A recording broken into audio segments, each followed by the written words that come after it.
જે હાર્દિકભાઈ પીએફ બાબતે આજે ખુલાસો થયો છે ડેપ્યુટી અધિકારીનો, એ બાબતે આપ શું કહેવા? આજે જે રીતના મ્યુનિસિપલ કમિશનર શ્રીનો વિડીયો જોવામાં આવ્યો, એ આખો વિડીયો જોયા પછી એવું લાગી રહ્યું છે કે કદાચ તેમણે આ પ્રેશરમાં આવીને કરી હોય એવું દેખાઈ રહ્યું છે. કારણ કે તેમણે જે મેં મુદ્દા ઉઠાયા છે કે વર્ષ 2011 થી પીએફ કર્મચારીનું કાપવામાં આવેલું નથી, તે તેમણે કહ્યું હકીકત છે, કાપવામાં નથી આવ્યું. બીજો મુદ્દો એવો છે કે તેઓએ કાપ્યું નથી, તો આ સ્કીમ ભારત સરકારની છે. વર્ષ 2011માં જ્યારે પીએફ નંબર લાગ્યો ત્યારે 45 થી 55 કર્મચારીઓનો પીએફ કાપવામાં આવ્યો અને અત્યારે હાલ માત્ર નગરપાલિકા અને હાલની મહાનગરપાલિકાના ચોપડા ઉપર માત્ર 13 જ કર્મચારી છે. એટલે સંસ્થાને, કોઈ પણ સરકારી સંસ્થા છે એને પીએફ નંબર લાગ્યો હોય તો તેના તમામ કોન્ટ્રાક્ટરો કે જેવા છે, રોડ કોન્ટ્રાક્ટર હોય, ડ્રાઈવરોના કોન્ટ્રાક્ટ પર રાખ્યા હોય, ગટર સફાઈ કરાવડાવી હોય કોન્ટ્રાક્ટ પર, કાચની સફાઈ કોન્ટ્રાક્ટ દ્વારા કરાવવામાં આવતી હોય, લાઇટો રિપેરિંગ માટે, લાઇટો નાખવા માટે કોન્ટ્રાક્ટર રાખવામાં આવ્યા હોય કે સિક્યુરિટીના કોન્ટ્રાક્ટર હોય, એ તમામે તમામ કોન્ટ્રાક્ટ પરના માણસનો પીએફ ગુજરાત સરકારના લઘુત્તમ વેતન કે જે દર 6 મહિને સરકારમાં વધારો થાય છે તેના ઉપર કાપવું ફરજિયાત છે. એટલે આજે ડેપ્યુટી મ્યુનિસિપલ કમિશનરે એવું તો કહી જ દીધું કે અમે ભર્યું નથી, જે હકીકત બોલી ગયા છે. પરંતુ જે ભર્યું નથી એ ક્યારે ભરશે? ગુજરાત સરકારનો લઘુત્તમ વેતન મુજબનો પગાર ક્યારે આપશે? સાહેબ, તમે કોઈને પગાર ચિઠ્ઠી નથી આપતા, તમે કોઈને મિનિમમ વેજ પ્રમાણે પગાર નથી આપતા. તમારા સિક્યુરિટીના કોન્ટ્રાક્ટરો કે અન્ય બીજા કોન્ટ્રાક્ટરો કોઈને મિનિમમ વેજ પ્રમાણે પગાર નથી આપતા. અત્યારે હાલ જે 2 એજન્સીઓ આવી છે અને જેમાં 101 માણસ છે એ ગુજરાત સરકારનું લઘુત્તમ વેતન સાચવે છે, પણ જે નથી સાચવતા તેનો ખુલાસો તમે કેમ નથી કરતા? આજ દિવસ સુધી જે નગરપાલિકાના કોન્ટ્રાક્ટરોનો પીએફ કાપવામાં નથી આવ્યો તેનો ખુલાસો કરો સાહેબ. લઘુત્તમ વેતન ચૂકવવામાં નથી આવ્યો તેનો ખુલાસો કરો સાહેબ. ગ્રેજ્યુટી ચૂકવવામાં નથી આવી તેનો ખુલાસો કરો. વર્ષ 2017 ની જે ભારત સરકારની સ્કીમ છે, સાંભળી લેજો સાહેબ, તે વર્ષ 2017 થી 2025 ના કર્મચારીઓ માટેની જ છે. અંદરના નિયમો અધિકારીઓને બોલાવીને સમજજો. 2011 થી જે કર્મચારીઓ હતા તેમનાથી 2017 ના ડિસેમ્બર 2016 ના માટેની આ સ્કીમ નથી. એટલે તમામે તમામનો રેકોર્ડ તમારે બનાવવો પડશે અને આ નડિયાદની પ્રજા વચ્ચે અમે હિસાબ માંગીશું, તમારે રજૂ કરવું પડશે. તમે ખોટી પ્રેસ કોન્ફરન્સો પ્રેશરમાં આવીને કરી રહ્યા છો. મારો સીધો જ હિસાબ છે ને સીધું જ પૂછવું છે.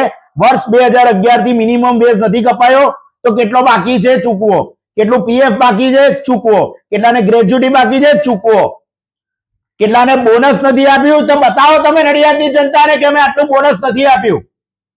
તમે ખોટી કેમ પ્રેસ કોન્ફરન્સો કરો છો? નડિયાદની જનતાને ઉલ્લુ બનાવો છો. તમે અમને ખોટા સાબિત કરવા માંગો છો. આવો સંતરામ ચોક ઉપર મૂકો બધો હિસાબ, અમે જાતે આવીએ. તમે આ બધું જ રાજકીય પ્રેશરમાં આવી અને ખોટા ધંધા કરી રહ્યા છો અને તમારા ઓફિસના મહાનગરપાલિકાના અકાઉન્ટ વિભાગના ચોક્કસ અધિકારીઓ આ કર્મચારીઓને ખખડાવે છે, ધમકીઓ આપે છે. સાબિત કરો. નડિયાદ મહાનગરપાલિકામાં બોલાવો કે જેનો પગાર બાકી હોય, પીએફ બાકી હોય આવે. તારે 500 માણસ ઊભું થશે સાહેબ. તમે જે કરવાનું છે કેમ નથી કરતા? આ વિશે તમને હાઈકોર્ટમાં લઈ જવામાં આવશે, જેટલા પણ સ્ટેટમેન્ટ આપવામાં આવે છે એને. અને તમે જે બોલ્યા છો ને કે વર્ષ 2011 થી આની અંદર જેટલા બી કર્મચારીની સંડોવણી હશે તે બધા વિરુદ્ધ પગલા લેવામાં આવશે. કઈ કલમ ના આવડે તો અમે તમને બતાવીશું. અને અત્યારે હાલમાં નગરપાલિકામાં જે ચીફ ઓફિસર હોય, જે પણ હોય કે જે ચીફ એકાઉન્ટન્ટ હોય, સર્વપ્રથમ તેમના વિરુદ્ધ પગલા લો કે તેમણે કાયદો જાણતા હોય છે. તમે આવ્યા અને કાયદો જાણો છો તો એ લોકોને કાયદો નથી ખબર પડતી? કાયદો બધા જ જાણે છે, પણ કંઈક ને કંઈક લોકમુખે ચર્ચાય છે ભ્રષ્ટાચાર થયો છે. અને આ ભ્રષ્ટાચાર ખુલ્લો પાડવા માટે જ ગરીબોને ન્યાયના પૈસા મળે એના જ માટે અમે 11/9 રજૂઆત કરવામાં આવી હતી. તો જે કમિશનર જોડે રજૂઆત કરવામાં આવી હતી તેના માટે પીએફ મુદ્દે અમે રજૂઆત કરવા ગયા હતા. તો બીજા બધા આઈને હુમલો કેમ કરે? આ બધામાં કંઈક ને કંઈક તમારા નેતાઓ, તમારા કર્મચારીઓ અને કોન્ટ્રાક્ટરના મળેલા બધા જ એવા નડિયાદના સત્તા પક્ષના નેતાઓ છે. એટલે ખોટી પ્રેસ કોન્ફરન્સો કરવાની જગ્યાએ સાચી વસ્તુ કરો. તમે જેટલી કોન્ફરન્સો કરશો એની સામે હું સત્ય મૂકીશ. જય મહારાજ. અંદાજિત કેટલી પીએફ ની રકમ બાકી? હું માનું છું ત્યાં સુધી લઘુત્તમ વેતન મુજબનો નહીં ચૂકવેલો પગાર. હવે સરકારનો નિયમ છે, ભારત સરકારનો, કે બંને શેર એટલે કર્મચારીનો શેર અને માલિકનો એટલે સંસ્થાનો શેર બંને જો એ ભરવા જશે ને તો 16 થી 17 કરોડ રૂપિયા આટલા પૈસા બાકી નીકળશે. બોનસ બતાવો. તમે કર્મચારીને ભારત સરકાર કહે છે, ગુજરાત સરકાર કહે છે કે તમારે એને એકાઉન્ટમાં પૈસા આપવા. મેં વર્ષ 2025 થી જ્યારે આ ઝડપ્યું બીડું પછી જ તમે એ લોકોને બેંકમાં પગાર આપતા થયા છો. તમારા કેટલા બધા કાઉન્સિલરોના, પૂર્વ કાઉન્સિલરોને તેના માણસો, તેમના સગાઓ કોન્ટ્રાક્ટમાં કામ કરે છે. શરમ આવી જોઈએ સાહેબ, શરમ આવી જોઈએ. તમે અમારા જેવા નડિયાદની સામાન્ય જનતાને ટેક્સના પૈસે લહેર કરી રહ્યા છો અને ખોટી ખોટી પ્રેસ કોન્ફરન્સો કરી રહ્યા છો. મને કલેક્ટર સાહેબને અમે જ્યારે આવેદન આપવા ગયા હતા ત્યારે એવું કહ્યું હતું, વિનમ્ર કમિશનર શ્રી આવશે પછી એનો ઉકેલ લાવવામાં આવશે.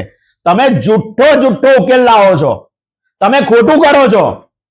તમે ભ્રષ્ટાચારને વેગ આપી રહ્યા છો અને તમે અમારી વાતને શું રજૂ આપો છો? હું તમને રજૂ આપું છું કે તમે પ્રેશરમાં આવીને પ્રેસ કોન્ફરન્સ કરો છો અને હજુય પુરાવા જોતા હોય તો આ ગવર્મેન્ટ ઓફ ગુજરાતના નોટિફિકેશનો છે. આ હાર્દિક ભટ્ટના નોટિફિકેશનો નથી. નડિયાદ મહાનગરપાલિકા, પૂર્વ નગરપાલિકાના 10 મુદ્દાઓ છે જે વારાફરતી પ્રજાને બતાવવામાં આવશે કે આમાં ભ્રષ્ટાચાર 30 વર્ષમાં ક્યાં થયો છે. અને અત્યારે 2 કર્મચારીઓ છે એને ખુલ્લા પાડો. તમે તમારી ઓફિસના કરો બદલી, એમની કરો પગલા ભરો તો અમે માનીશું સારો અધિકારી આવ્યો.